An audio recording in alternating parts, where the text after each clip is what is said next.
존경하는 국민 여러분, 작년에 노벨 경제학상을 수상한 데런 에스모글루 교수는 대한민국이 번영하고 북한이 몰락한 원인이 경제제도의 차이에 있다고 했습니다. 대한민국은 국민의 사유재산권을 보장하고 노력에는 인센티브를 제공하며 혁신에는 보상을 주는 시장경제체제를 세웠습니다.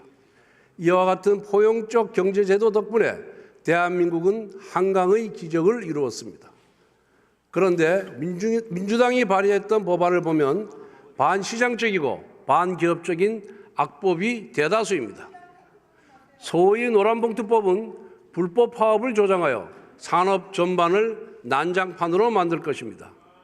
국회 증언감정법은 국회가 마음대로 기업 구성원들의 개인정보와 기업의 영업기밀을 들여다볼 수 있습니다.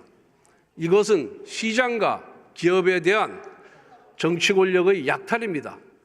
민주당은 그렇게 약탈한 전리품을 좌파 단체와 나누어 갔습니다.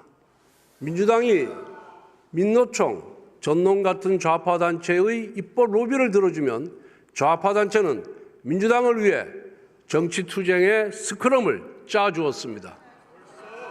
민주당이 입법거래로 배를 불리는 동안 대한민국의 투자 환경은 지속적으로 악화되었습니다.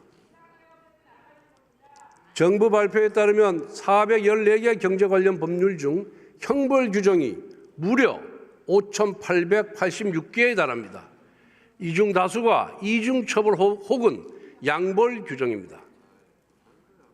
주한미국 상공회의소 조사를 보면 한국에서 애국 기업들이 투자하기 힘든 이유가 예측하기 힘든 규제 환경이라고 합니다. 이처럼 반기업적인 투자 환경을 누가 만들었습니까? 바로 정치입니다.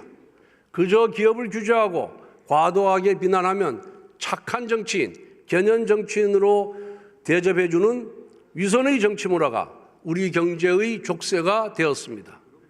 그리고 그 중심에 민주당이 있습니다.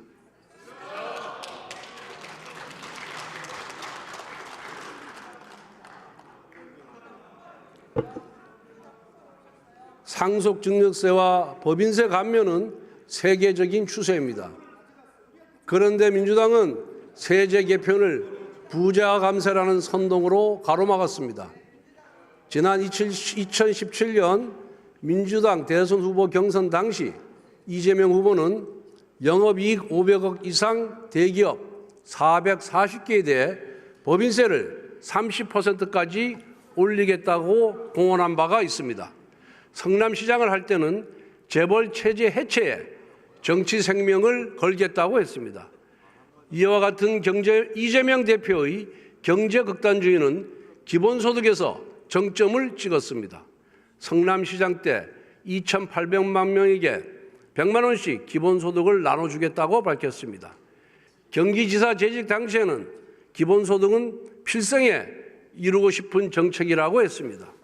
그런데 그 막대한 비용을 어디서 마련합니까? 지난 대선 당시 이재명 후보는 데이터세, 인공지능 로봇세, 국토보유세를 거두면 기본소득 재원을 마련할 수 있다고 했습니다. 그야말로 신기루 같은 이야기입니다. 지구상에서 기본소득을 도입한 나라는 단 하나도 없습니다. 그런데 최근 이재명 대표는 실용주의를 표방합니다. 기업 경쟁력이 국가 경쟁력이다. 기본소득 재검토할 수 있다. 지금은 성장이 시급하다며 자신의 과거를 전면 부정하고 있습니다. 하지만 정치적 유불리에 따라 바꾼 말들은 언제든 강성 지지층이 원하는 포퓰리즘으로 회귀할 것입니다. 이재명 대표와 민주당이 정책과 노선을 진정 수정할 의지가 있다면 노란봉투법, 국회 증언감정법부터 폐기하십시오. 대신 여야가 합의한 민생 법안들을 당장 통과시키십시오. 만약 그렇지 못한다면 이재명 대표가 외친 실용주의는 정치적 가면극에 불과합니다.